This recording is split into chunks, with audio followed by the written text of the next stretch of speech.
I never thought the sharpest knife in my life would come wrapped in family blood. Imagine sitting at a long oak table, the kind passed down for generations, polished by time and memories, and realizing the person across from you, the cousin you grew up with, laughed with, shared secrets with, has been slowly carving away the very legacy your family promised you. That's where I was when I learned the truth. My cousin Adrian had hidden our grandfather's second will, burying it like a corpse, so he could claim everything for himself. And the worst part? For a while, he almost got away with it. But I'm getting ahead of myself. You need to understand Adrian. You need to understand me. And then you'll see why that final day, when the will was read aloud, changed everything. My name is Jonathan Hale. People call me John, though in my family, names carried more weight than nicknames. Being a Hale meant history, it meant tradition, and, most of all, it meant expectation. My grandfather, Richard Hale, built our family fortune from the ground up. He wasn't a man who gave handouts. He was a man who tested you, pushed you, broke you, to see if you were strong enough to carry the Hale name forward.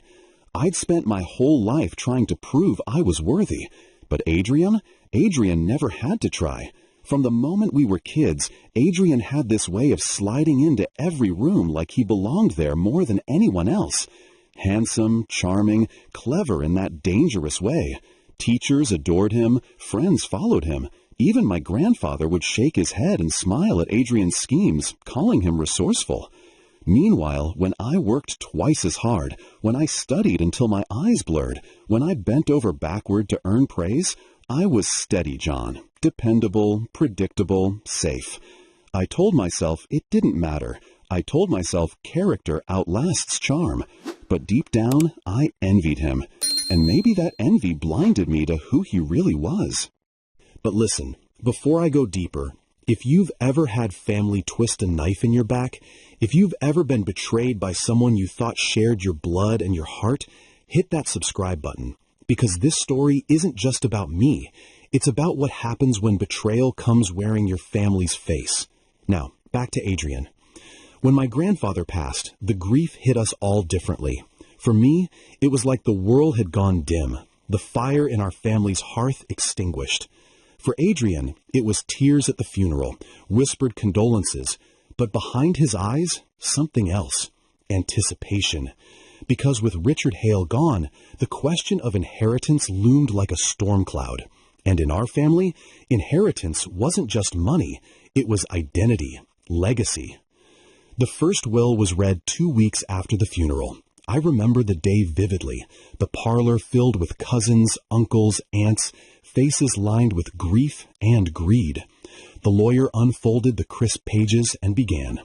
It was all laid out neatly, the estate, the businesses, the trust funds. Adrian got the lion's share, nearly 70% of everything. I got the lake house, a modest trust, and the role of caretaker of the family charity. People nodded, murmured about fairness, about how Adrian was always grandfather's favorite. I sat there numb, fighting the bitterness crawling up my throat. 70%. After everything I'd done, every sacrifice I'd made, every moment I lived in Richard Hale's shadow, Adrian walked away as the heir, and I was left with scraps. But grief mixes strangely with suspicion. Something in me whispered that this wasn't the full story. My grandfather wasn't a man to play favorites in his final breath. He was tough, yes, but he was also fair. It didn't add up. That's when the close calls began. One night, while I was going through some of Grandfather's old files in his study, Adrian caught me. He leaned against the doorway, casual smile plastered across his face. "Looking for ghosts, John?" he asked. His tone was light, but his eyes sharp. I fumbled an excuse about wanting keepsakes. He chuckled, clapped me on the shoulder, and told me not to drive myself mad. But the way his hand lingered on the back of the chair, the way he scanned the desk, I knew he was watching me, making sure I didn't find what he'd buried. Another time, I overheard him on the phone late at night, his voice low, urgent. I couldn't make out much, but one phrase cut through. No one can know about the second draft. The hairs on my neck stood up. Draft of what? I thought I misheard. But when I stepped into the hallway, Adrian was gone, the silence thick like a sealed vault. And then came the accident. I was driving back from the city one evening when the brakes on my car failed completely. I swerved, barely managing to grind against the guardrail instead of plummeting into the ravine below. Heart hammering, I sat in the smoking wreck, hands trembling. Later, the mechanic told me the brake line had been deliberately cut. But when I went to the police, they brushed it off. No suspects, no leads. Still, in my gut, I knew. Adrian. He'd seen me sniffing too close to the truth, and he was ready to erase me. The dilemma gnawed at me. Do I confront him directly and risk him turning the family against me? Or do I stay quiet, digging for proof in shadows, while my legacy slipped through his fingers into his pockets? It wasn't just about money. It was about honor, about the Hale name, about justice. I chose silence, for a time. The break came from an unlikely ally, our grandfather's longtime housekeeper, Mrs. Whitmore. She was frail, silver-haired, her hands trembling with age, but her memory razor sharp. One evening, as she poured me tea in the kitchen, she whispered, "Your grandfather signed something else, Jonathan. I remember. He called it the truth of my legacy. He sealed it himself.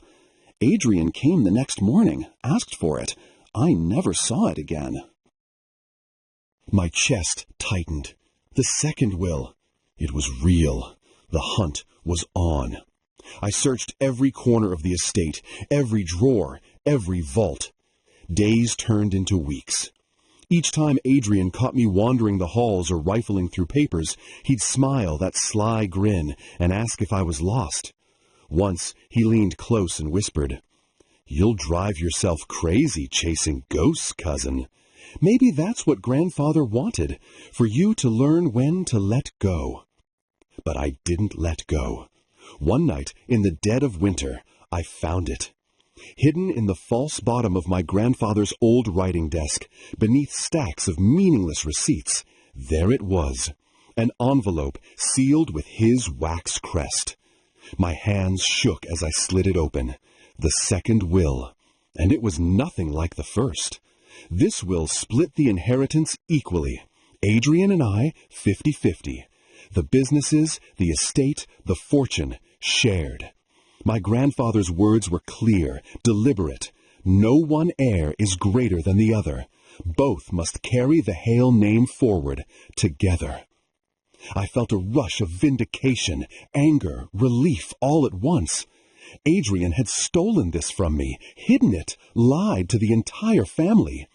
But I couldn't just wave it around. No, I needed timing, proof, the right audience. The climax came at the official will reading. Adrian had called for it, smug as ever, ready to cement his dominance in front of the extended family. The parlor was packed again, faces tense, eyes sharp. The lawyer began, reading the same will as before, the one giving Adrian everything. Smiles flickered on Adrian's lips, his hand resting possessively on the arm of the chair.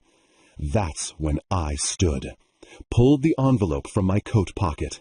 My voice didn't shake as I said, "There's another will. The true one." The room gasped. Adrian's eyes widened just for a moment before he caught himself, mask snapping back into place. "This is absurd," he laughed. "John's grasping at fantasies again."